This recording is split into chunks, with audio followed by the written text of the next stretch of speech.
Well, it's 6 a.m. in the morning. I'm glad I've got my flat white because today is going to be a rather big day. In fact, I hope you like unboxings because we're going to be unboxing a Datron M8 Cube. Now, I've been waiting for this one for the last sort of 12 weeks or so, and it's finally the day. We're going to unpack it. It's not going to be fully commissioned by the end of today, but later on in the video it should be. So I'm just so excited. It's a huge day for the workshop. We're finally going to be getting some proper big machines that will be capable of serious production. So I'm really excited. So to that extent, I'm going to finish this up and I'll meet you in the workshop.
And we're in.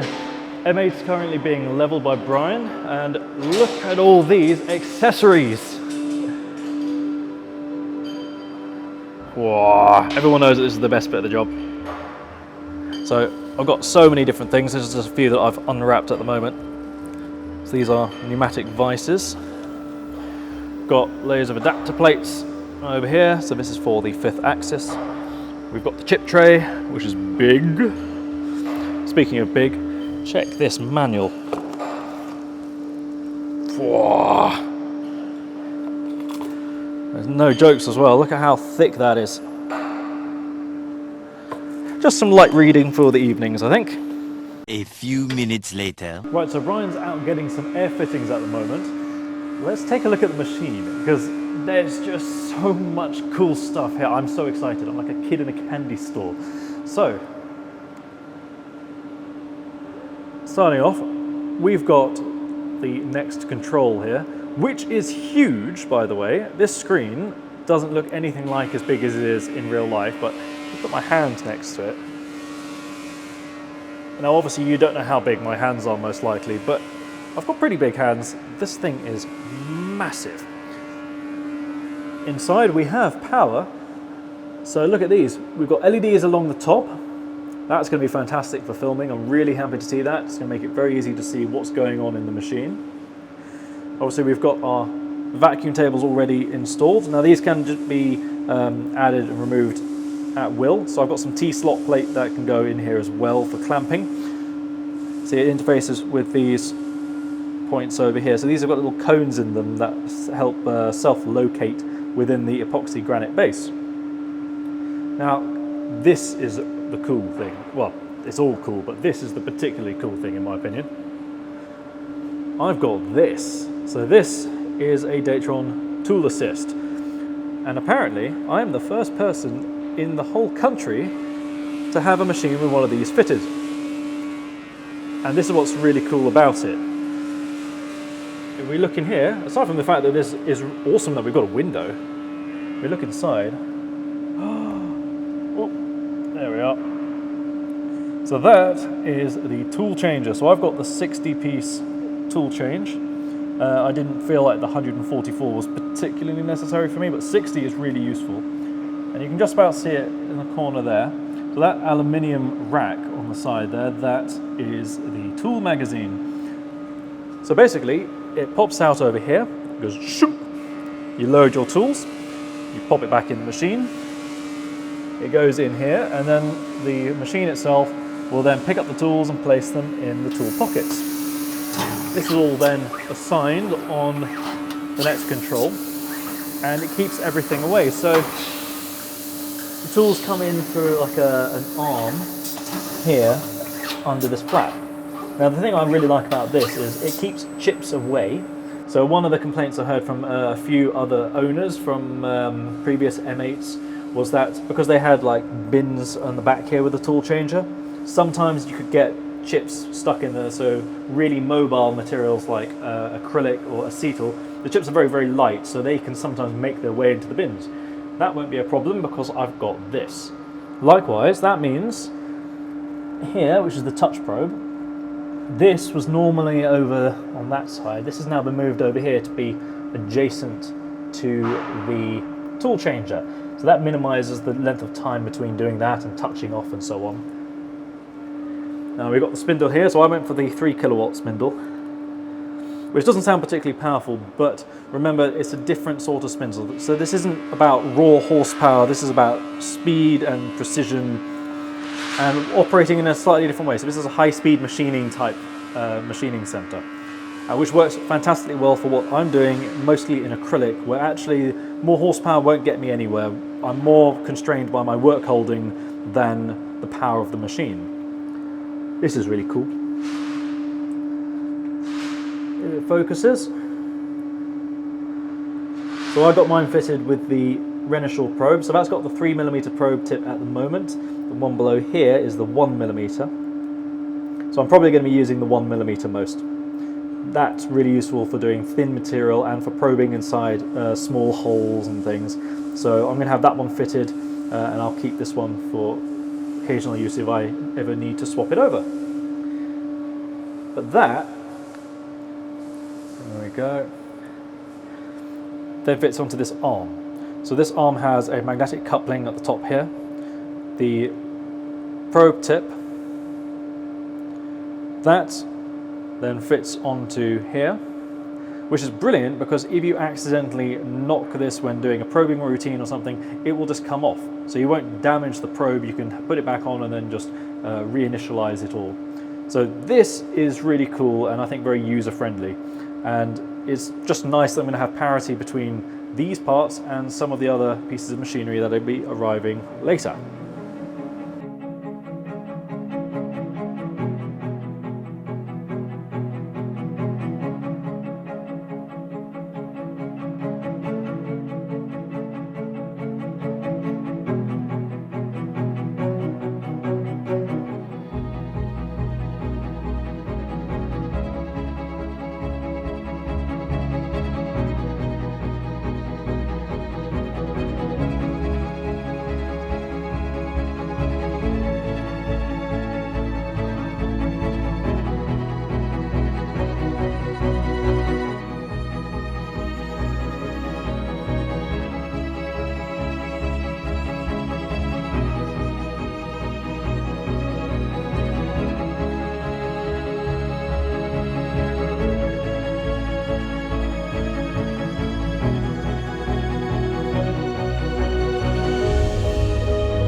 Now you got to admit, that is a really cool finish. I'm particularly happy because this is just preliminary cutting data. I've got an awful lot of work ahead of me, learning how the different speeds and feeds and settings just affect every single part of the cut. Because whilst I took these out of the tooling catalog, remember that's very much a generalized thing. It doesn't take into account your cutting depths, specifics about your work holding, the materials and so on. So to that extent, I've got an awful lot of work ahead of me, but I'm really looking forward to figuring out what's going to be possible, because if that's just with basic data, it's going to be really exciting down the line. Now, if you're wondering what this is just a little pump housing adapter that I'm working on at the moment. We'll see more of this in the future, but for now, very happy with this aluminium prototype.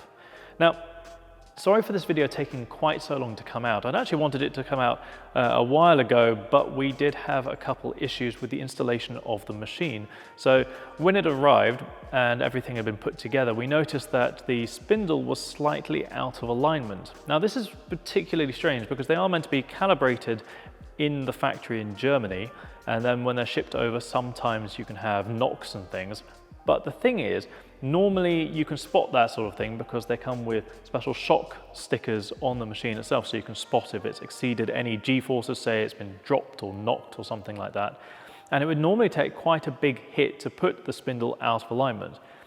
With that said, Datron sent over a technician twice to align the spindle and get it beautifully true. For now, that does mean that this is an incredibly well calibrated machine. Now, I've got some things fitted right now that I haven't got before, so I've added the T-slot. That's how I did all the clamping for this. I've also removed the 5th axis for now, so I need to learn how to do the 3-axis stuff first before I can hope to have a go at 5-axis.